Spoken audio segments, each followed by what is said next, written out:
Ways that Google personalized search impacts online marketers, and 3 ways I use mind mapping for marketing online, and last but not least, Apple announced their long-awaited Apple iPad.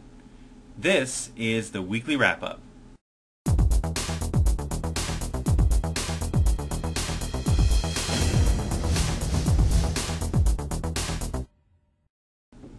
First up, Google's personalized search.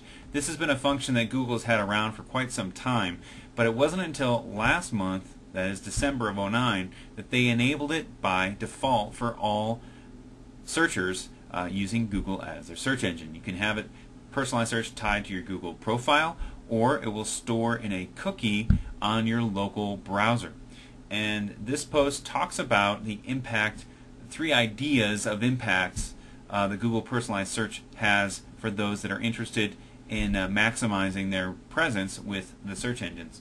It was posted on January 26th, 2010, and embedded in there is a YouTube video of 2 Google engineers that talks about this functionality that they recently enabled with the search engine.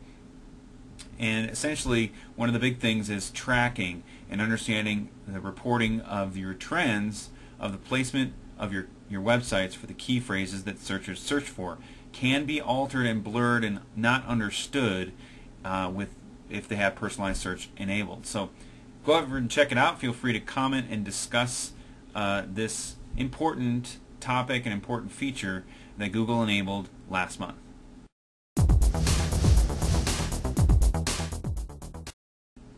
You know, if you're an entrepreneur or a business owner or a marketing manager or a VP of a marketing department, the flow of ideas can sometimes be overwhelming, or just the flow of information can be overwhelming and not sure which road to pursue or which avenue to go down. I'd like to suggest that you consider, if you haven't done so already, mind mapping. It brings up a post that occurred on January 28th, which is entitled 3 Ways I Use Mind Mapping for Marketing Online. And really just 3 simple areas, and I don't claim to be a mind mapping expert, but I am an expert in when it comes to the experience the benefit of mind mapping, but I do consider myself a novice. The good news is you don't have to be an expert or even an advanced user to benefit from some of the things mind mapping can provide you. You know, it takes you from a more linear thought process of documenting something in a straight text document to thinking creatively, and you think in these thought balloons that you can build out from there. And I talk about how marketing or developing marketing ideas or brainstorming new ideas can be done very effectively with mind mapping, and provide some screenshots that you see here. Also, prioritizing project activities. You know, if I'm working on a project and I say, you know what, these are nice to have, but these are must-haves.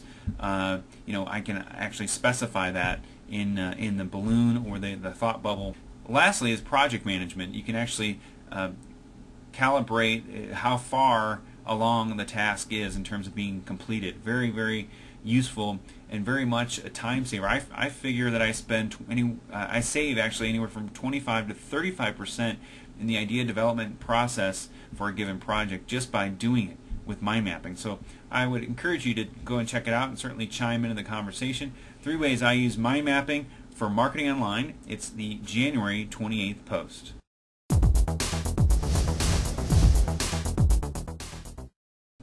And finally, this was the week that Apple announced the iPad. Now, we don't typically feature product announcements like this, consumer products, but I think that this was a big enough announcement that it's worth mentioning here. And the iPad device is really what's called a category creator. They're creating a new sort of consumer electronics category, and the fact that it's not a handheld device like an iPod Touch or an iPhone, and it's not a laptop, nor is it a netbook, but it's a handheld sort of flat reading computer that doesn't have a keyboard. It has a slide-up keyboard on the screen. You certainly get a keyboard accessory along with a bunch of other accessories. But this is it. This is the iPad device, and they call it their most advanced technology in a magical and revolutionary device at an unbelievable price. The price is $499 for the base level, and the up to, I believe, $830 or something to that, somewhere in that range for the high end with 3G.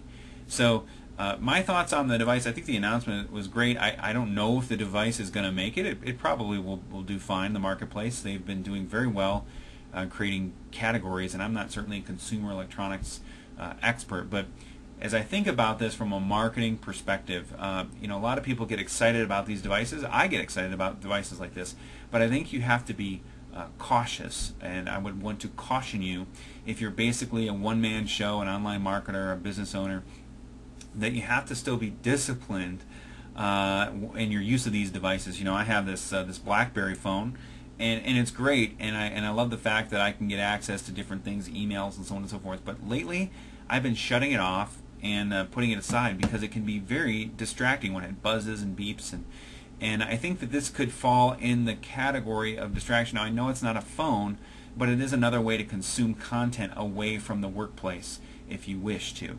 Now, if that's a good way for your working style and way you get things done well, effectively, or think creatively, then that could be very useful for you.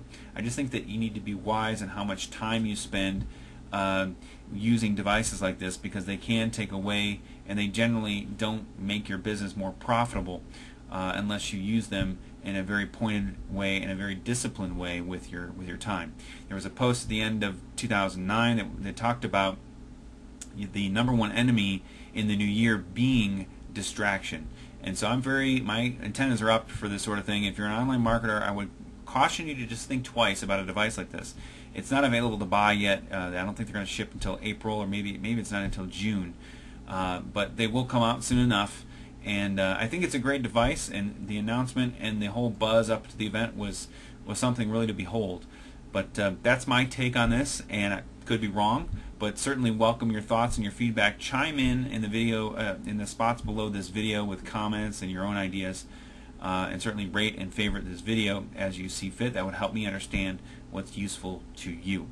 Well, my name is Travis Campbell of MarketingProfessor.com. This has been the weekly wrap-up. Thank you for watching this video, and I look forward to speaking with you next time on the web.